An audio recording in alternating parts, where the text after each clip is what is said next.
सगळ्यांना जय श्री श्याम। तर चला तर मैत्रिणींनो, आज मी बनवत आहे गावरान भेंडीच्या बियाची आमटी। तर तुम्ही बघू शकता, ह्या भेंडीच्या बिया आपल्याला काढून घ्यायच्या आहेत आपल्याला व्यवस्थित अशा। आणि ह्या भेंडीच्या बियाला स्वच्छ पाण्याने धुवून घ्यायच्या आहेत। कांदा, कढीपत्ता, खोबरं आणि टमॅटो आणि कोथिंबीर आपल्याला काढून घ्यायची, हिरवी मिरची, लसूण चांगलं आपल्याला ह्याला खरपूस असं भाजून घ्यायचं आहे।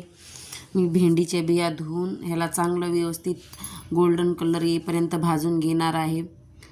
मी छोटी असताना आमची आजी भाजी बनवायची, मी त्यांच्याजवळ बसून बघायचे, तर मला म्हणजे खूप आवडायची भाजी।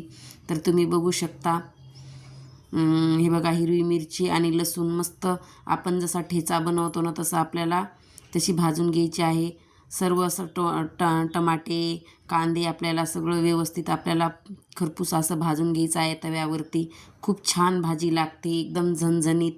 आणि माझ्याकडे खलबत्ता होता, मी त्याच्यामध्ये कुटून घेतला आहे हिरवी मिरची, लसूण आणि भेंडीच्या बिया सगळं जाडसर कुटून घ्यायचे आहेत। आणि जे टमॅटो पेस्ट परत कांदा होता ते मी मिक्सरमधून पिसून घेतला आहे, खोबरं वगैरे।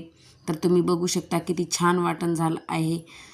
तर तुम्ही पण असं बनवून बघा, खूप छान भाजी लागते ही। तर आपल्याला तडका द्यायचा आहे, तर त्याच्यामध्ये आपण जे कुटलेलं वाटण आहे त्याला चांगलं व्यवस्थित असं आपल्याला परतून घ्यायचं आहे, सगळं एकजीव करून घ्यायचं आहे। तर तुम्ही बघू शकता, मस्त असं वाटण दिसायला आहे, खायला खूप छान लागते ही भाजी। आणि मेन म्हणजे आपल्याला जे आपण भाजीमध्ये पाणी टाकतो ते गरम करून टाकायचं आहे आपल्याला। मी माझ्या खूप म्हणजे शॉर्ट्स वगैरे टाकते, त्याच्यामध्ये पण सांगते, तर तुम्ही नक्की ट्राय करा, खूप छान भाजी लागते। तर आपल्याला ना ह्या वाटणामध्ये गरम पाणीच टाकायचं आहे त्या भाजीमध्ये, खूप छान टेस्टी लागते। बनवून बघा, तुम्हाला जर आवडली असेल तर मला लाईक करा, कमेंट करा आणि मेन म्हणजे सबस्क्राईब करा आणि मला कळवा।